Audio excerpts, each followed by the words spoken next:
Schwartz. It was a beautiful day. I was 31 years old, and I decided to buy a pair of sneakers. And in that moment, I felt like I had found the eye of the storm.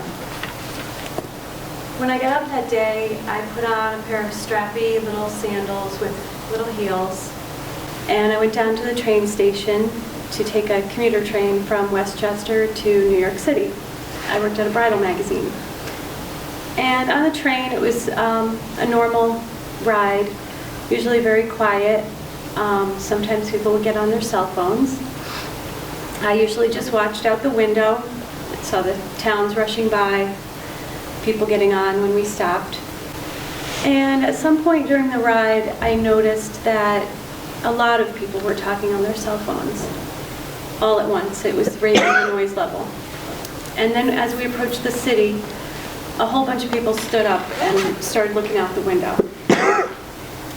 So I turned to the man next to me, which was unusual because I wouldn't normally talk to anyone on the train. And I said, "What's going on?" And he said, "A plane has crashed into the World Trade Center." And I said, "Oh no, all the people on the steps." Because my first thought was all these people that I had seen a few weeks before, the first time that I had been to the World Trade Center. And there were steps, and there were just people everywhere sitting on the steps, drinking their coffee, eating their breakfast, reading the newspaper. And it was such a scene, it struck me. So I thought of them first.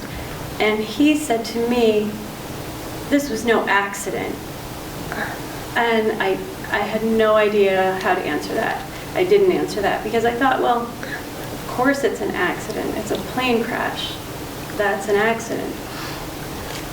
The train just kept going toward the city, and I was thinking to myself, I didn't really want to be headed that direction anymore, but nobody made any announcements. There was no sense that we would stop or turn back. We arrived in Grand Central Station, and everyone just got off like normal, and I went to my normal route up the steps out to the street. Where I usually came out, there was a window front with about 9 television sets, and nobody really paid any attention to them, but that day there was a big mob outside, and they were all watching, and there was footage of the plane crashing. And while I was standing there, we all saw the second plane crash. And I don't know if it was real time or if it was close to real time, but the reaction was real time, and people started shouting in this mob, and "We're going to get them, we're going to kill them," swearing. And it was so shocking to hear that kind of thing, that outburst on the street. And I just thought, well, who are we going to get? Who are we going to kill? You're so angry. What are we talking about here? We don't even know what's happening. So I wanted to leave. It was a mob, and I wanted to leave. And I would have normally crossed the street, but I looked at the street, and all the cars seemed to be sort of in a chaos. They weren't driving normally. They weren't obeying the traffic laws. So it felt dangerous. I stayed on my side of the street and headed that way, and as I walked, people came at me, everyone on their cell phones, everyone talking. A tall woman with dark hair, beautiful, and on her cell phone, mascara streaming down her face. I tried my cell phone, but I couldn't get a signal. There was no way. I wanted to call my parents. They were my support system, they were my family, but they were 2.5 hours away. It's not like they could have helped me, but it just would have been nice to check in, and I couldn't. So I kept on to the block where my office was across the street, and I could cross there. When I got to my building, the managing editor that I worked for was down there, and she said, "We're not going up. We're just going to wait here and see who shows up, and we'll take it from there." About 5 of us showed up after a while. We were all young women, and we stood out there and we talked for a bit about what was happening and decided we would just go home. 2 of them lived in Brooklyn, and 2 lived in Astoria, and there was me. So we said goodbye, and we split up, and I watched them go off in these pairs, and I was alone. And I felt more alone than I had probably ever felt in my life.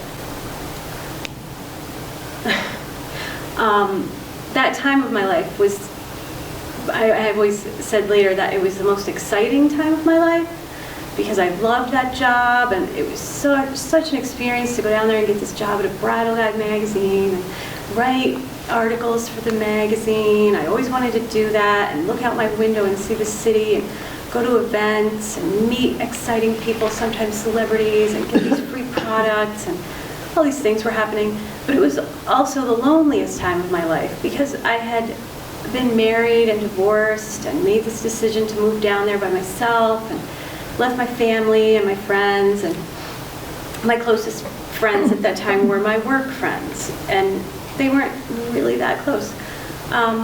So I really felt that loneliness just watching them go that way and me head this way. And I went back to the train station thinking I would get on the train and just go home, but there was a mob outside the door where I expected to go in, and a security guard, and he said there's no trains coming in and there's no trains going out. And we were stuck. So a woman and I outside that door started sort of this fake conversation that was kind of for his benefit, not that we planned it, but sort of this angry, well, this isn't fair, this isn't right, they should let us out, we don't know what's happening, what if there's a bomb, what if we're at war?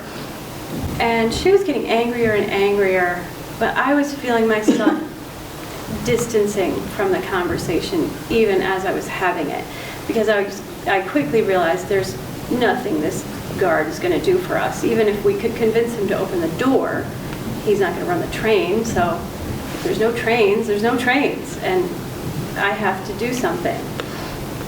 And I had this feeling that it was like there were two me's, and I was going to save me. And my decision that I made was I was going to walk around the corner where there was a store that sold athletic apparel, and I was going to buy a pair of sneakers. And I was going to walk myself out of the city.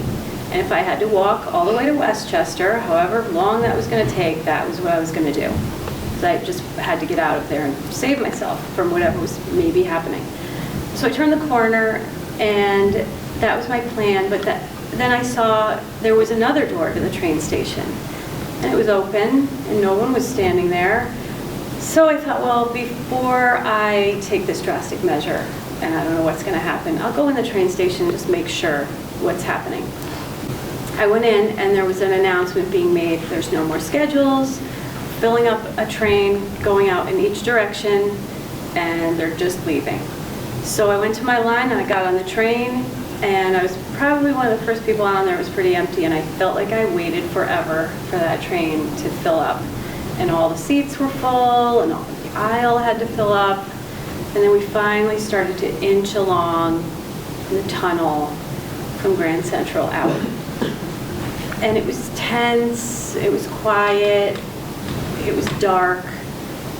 If you looked out the windows, it was just concrete walls. And none of us really knew then what was happening, what was going to happen. I didn't know that there were more than 30 messages waiting on my voicemail at my office, people begging me to call them. Where was I? Hoping I was okay. My family, my friends, and people that I hadn't heard from in years, people I never expected to hear from, old boyfriends, people. So I wasn't as alone as I thought. I also didn't know that in the next couple of weeks I would lose that job as a result of that day, and it would just feel like my own personal world fell apart, because that was everything to me then. That job was the center of my world. It was the reason I lived down there. I became unmoored when I lost the job. And I also didn't know that within 4 months I was going to meet the man I was going to marry. And that's going to start the happiest time of my adult life. So none of us knew anything. The train started to pick up speed, and eventually we just burst out of the tunnel. And we burst out of the darkness into the bright, beautiful day. And everyone on that train cheered.